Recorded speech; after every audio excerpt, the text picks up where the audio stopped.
दोस्तों आज हम बात करने वाले हैं ISO 17025 2017 के क्लोज नंबर 4 की, जो बात करता है जनरल रिक्वायरमेंट के ऊपर।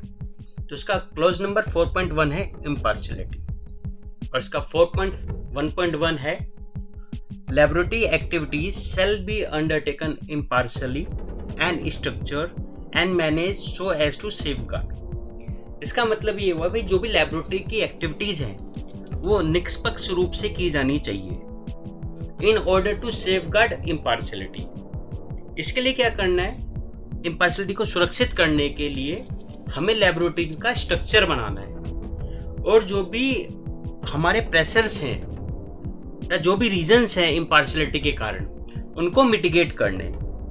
दोस्तों ये बेसिकली क्या है, एक नई रिक्वायरमेंट है प्रीवियस वर्जन के अकॉर्डिंग। 2005 में नहीं था, 2017 में है। दोस्तों ये क्या है, ये हमारी रिस्पॉन्सिबिलिटी सब लोगों की है जो भी लैब में काम करती है, क्या टेक्निकल मैनेजर हो, क्वालिटी मैनेजर हो या हेल्पर हो, कि वो इम्पार्शियलिटी को मेंटेन करे। एक आदमी के करने से ये चीज़ नहीं होगी। ओके, इसके बाद इसका एक एग्जाम्पल ले लेते हैं, इंटरनल एग्जाम्पल है।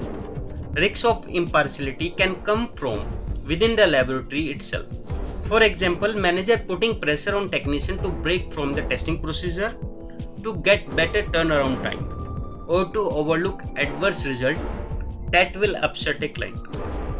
इसमें मैनेजर क्या कहता है कि भाई आप प्रोसीजर फॉलो ना करें और फटाफट किसी काम को करके कर दें ताकि टाइम बच जाए या कोई ऐसा रिजल्ट ना दे जिससे कि हमारा क्लाइंट अपसेट हो जाए। ये क्लियरली इम्पार्शियलिटी को ब्रीच करता है।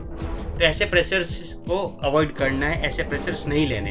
ये इंटरनल रीजन है। अब हम एक एक्सटर्नल रीजन लेते हैं। There can be external risk to the impartiality. When looking for external risk there are multiple possibilities that could cause biasness including business relationship between laboratory and the client. इसमें क्या है, कई बार क्या business relationship होते हैं client और laboratory के बीच में। सपोज एक क्लाइंट बहुत लंबे समय से जुड़ा हुआ है लैबोरेटरी के साथ या उसका मैक्सिमम रेवेन्यू उसी कस्टमर से आता है, तो ये सब रीज़न हो सकते हैं। या फिर फैमिली और personal relationship between people in the laboratory who will be involve in the laboratory activities and the client. जैसे क्लाइंट और लैबोरेटरी के पर्सन के बीच में पारिवारिक संबंध हो, ये एक रीज़न हो सकता है। या फाइनेंशियल इंटरेस्ट एक रीज़न हो सकता है।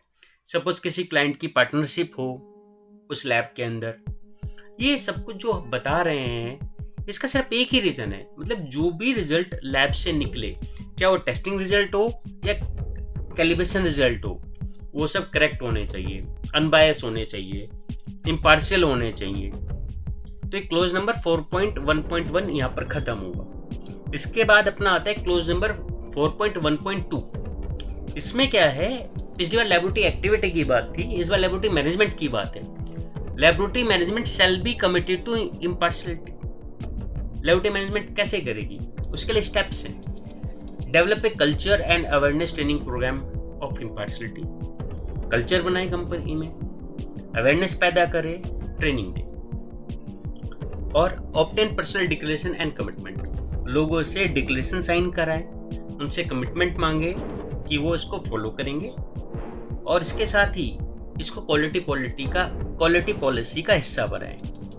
ठीक है। इसके बाद जब भी MRM हो, मैनेजमेंट रिव्यू मीटिंग हो, इस चीज़ पे स्पेशल फोकस करके डिस्कस की जाए ये चीज़ें। ठीक है। इसके बाद जब भी परफॉर्मेंस अप्रेजल हो तो ये सब चीज़ों को दोबारा से डिस्कस किया जाए। दोस्तों आज हमने 2 क्लोज कवर किए, 4.1.1, 4.1.2 जो कि पार्ट है 4.1 का। अगले वीडियो में हम आगे के क्लोज को कवर करेंगे।